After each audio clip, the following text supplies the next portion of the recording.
We're here at the Hawthorne Henge. I want to stand upon the keyway, the center columns. I'll show you those in a second. But I want to show you the outlying rocks. You'll see right behind my pickup is a very big rock. There's one over the hill from it that's even a little bit bigger, about 4 foot across. There's rocks in a circle around this mound, and right now I'm looking southwest, about 40 degrees, maybe 45 degrees. I have to move over one in front of my pickup truck, right in front of the bumper, which is actually a bigger rock than that first one, about 5 feet. You'll see another one right. Hard to see, but it's a very, very big one. It's probably 8-9 foot across, right at the end of this mound. I'll get my finger up here where I can point it out. And then I'm going to show you two more that exist within each other's peripheral. And then right in front of the truck, I'm going to go back just a second where I stopped. There's a pretty good sized rock, black, right on the ground that lines up with these rocks, which lines up with the rock that I'm standing on, which is maybe 9-10 foot across, at least 6 foot tall, in line with another rock that had split apart, like maybe in half, to go clearly around and come back to where I was with the three rocks. This is south, almost due south. The big rock is due south. And these smaller ones, there's another bigger rock, my finger here again, and another one right in that zone right there, both over 4 feet. These were all very large and drug into place because on Google you can see they're very circular. Big rock here, in line with a smaller rock to here. And now we're starting to face northeast, and we've got the big rock, of course, and small rocks again pointing to here. Continuing past north, past the lake, you've got a cluster of smaller rocks right here, and it's a little bit further in. So this giant keystone is not centralized on the mound, and even at one time it would not be centralized, but it exists on the northern edge of the mound. Jump down here, show you the size of this guy. This is the only line of rocks in the central region, except littler ones that are quite a ways away, closer to the outside circular rocks. One there, and so on.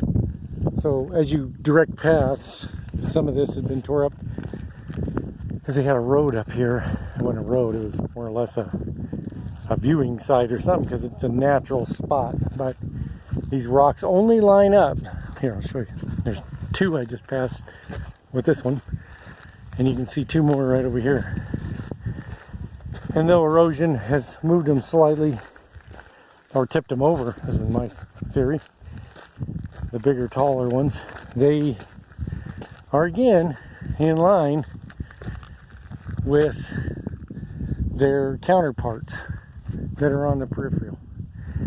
So the hinge again points to cardinal directions at least, but some are off, so it's not specifically completely cardinal directions. It would be more in line with either celestial events or more likely completely celestial events. Very large arena, and I will be using a ground penetrating radar here very shortly and doing a little bit of work up here. Just wanted to show you how big one of these rocks was on the edge that goes around. And I'll show you from, so now I'm on the edge of the circle that goes around the mound. The furthest distance south from the keystone that I was standing on. Let me show you that big rock that, when you first seen it back there, was right in line with my front bumper of my truck. Here'd be the second rock. Now you can see down the ravine where rocks have moved downward.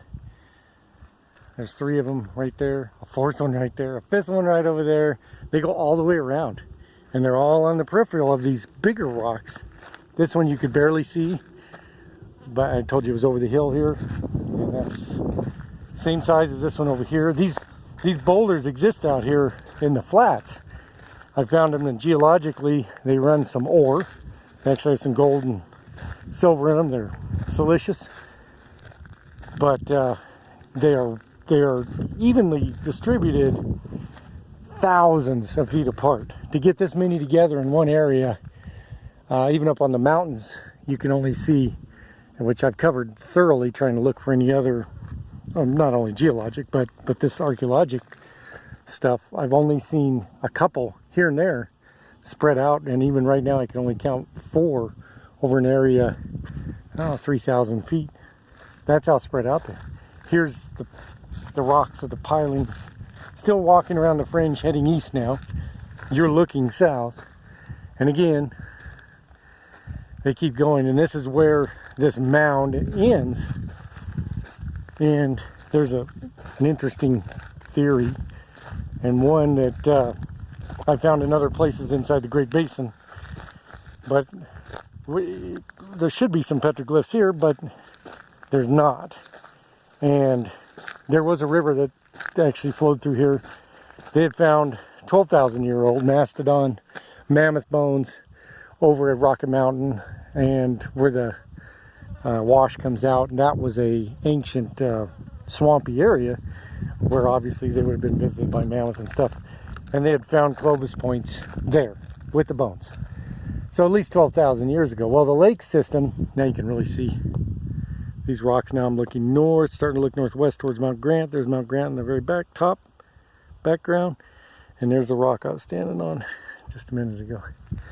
The interesting part of this, Walker Lake is part of a bigger ancient lake during the time, and that lake with the rivers that were coming down the valley would have been right down here where the bunkers kind of start for the base. So you'd have a zone not very far. This would have been obviously a delta. The river wouldn't have been, I don't think, extremely high, probably within maybe a 2 or 3 foot river, at most 5 foot wide, but it would have been some swampy area over here, just the same as over there, where these rivers divided and came around their particular paths out of the canyons. And right there would be the lake, within viewing distance, easy viewing distance of the formations here. So I believe the ancients built this as another stop-off point along their way. In my book, that's not their Coors bottle, obviously. Must be modern, huh? I don't think they drink Coors back then. Anyway, I think if you read my book, you'd see this site as one of them I put in there, and you'd see the correlation between several of these sites and mounds with rock cairns and petroglyphs and burial sites and other rock arrangements for geoglyphs within even a very short area here. I think you'd find it very compelling evidence. So, until next time, it's Chris Haig signing off.